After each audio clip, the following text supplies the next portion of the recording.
Hello friends, आज मैं आपके लिए एनसीएफ 2005 लेकर आई हूँ। अब यहाँ पे बात करते हैं एनसीएफ का फुल फॉर्म क्या होता है। पहली बात अगर हम देखें तो इसका फुल फॉर्म होता है नेशनल कैरिकुलम फ्रेमवर्क होता है। ठीक है। अब एनसीएफ की बात करें, इसको कौन पब्लिश करता है, इसको 2005 में पब्लिश किया गया था। इससे पहले अगर देखा जाए तो 3 और एनसीएफ आ चुके थे। ठीक है, इससे पहले अगर देखा जाए तो 3 एनसीएफ आ चुके थे। अब इसको देखा जाए कौन पब्लिश करता है तो एनसीईआरटी इसको क्या करता है, पब्लिश करता है। ठीक है। अब एनसीएफ को क्यों लाया गया था, ताकि स्कूल में जो थोड़े से बदलाव किए जा सकें, बच्चों को रियल लाइफ से या रोज़मर्रा की ज़िंदगी से रिलेटेड क्या करें, उनको हम नॉलेज दें। ठीक है, उनका बर्डन थोड़ा सा कम कर सकें, एग्जामिनेशन सिस्टम को थोड़ा सा बदलाव कर सकें, इसलिए क्या आया था, एनसीएफ आया था। ठीक है। अब देखो फोकस किस किस चीज़ों पे करता है। लर्निंग यहाँ पे कैसे होनी चाहिए, विदाउट बर्डन, मतलब कि बिना किसी बर्डन के क्या होनी चाहिए, लर्निंग होना चाहिए। ठीक है, इस पे ये फोकस करता है। आप यहाँ पे कॉन्स्टिट्यूशनल वैल्यू को जान सको कि यहाँ पे मतलब हमारी कॉन्स्टिट्यूशनल वैल्यू क्या है, बच्चों को ये हम लोग क्या करेंगे, सिखाएंगे। ठीक है, एनसीएफ ये चाहता था।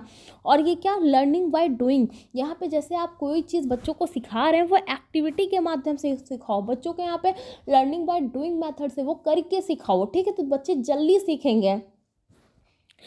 अब यहाँ पे देखा जाए तो यहाँ पे एग्जामिनेशन सिस्टम कैसा होना चाहिए, तो सीसीई पे बेस्ड होना चाहिए। ठीक है, कंटिन्यूअस कॉम्प्रिहेंसिव इवोल्यूशन होना चाहिए। ठीक है, और ताकि जो बच्चों का एक तरीके से यहाँ पे बच्चों को कंटिन्यूअसली हम इवोल्यूट कर सके टीचर कि उनके अंदर क्या क्या बदलाव आ रहे हैं, उनके अंदर इम्प्रूवमेंट हो रहा है या नहीं हो रहा है। ठीक है, कनेक्टिंग विथ रियल लाइफ, बच्चों को अब यहाँ पे क्या करो, उनको रियल लाइफ से रिलेटेड ज्ञान दो। जो भी कुछ आप पढ़ाओ उनको, बच्चों को क्या उनके लाइफ से जोड़ के जब पढ़ाओगे तो बच्चों को पढ़ना भी थोड़ा सा क्या हो जाएगा, सरल हो जाएगा। ठीक है।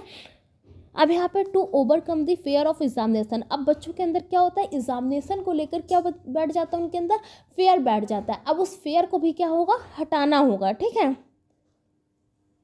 एनसीएफ किसके अगेंस्ट था, रोटे लर्निंग से, रोटे मेथड से अगेंस्ट था। ठीक है, कि मतलब बच्चों को रटने वाली क्या ज्ञान नहीं देना है। ठीक है, बच्चों को रटने से दूर रखना है। ठीक है, चाइल्ड सेंट्रल एजुकेशन होने, मतलब बच्चों के हिसाब से क्या होना चाहिए, उनको नॉलेज देना है। ठीक है, टीचर सेंटर्ड को कभी भी एनसीएफ प्रमोट नहीं करता, हमेशा चाइल्ड सेंटर को, एजुकेशन को हम लोग प्रमोट करते हैं।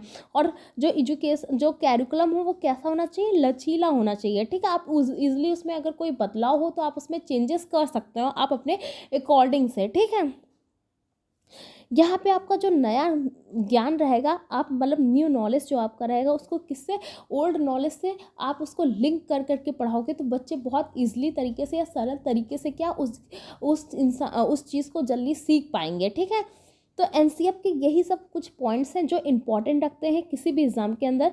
Thank you and subscribe my channel for more videos.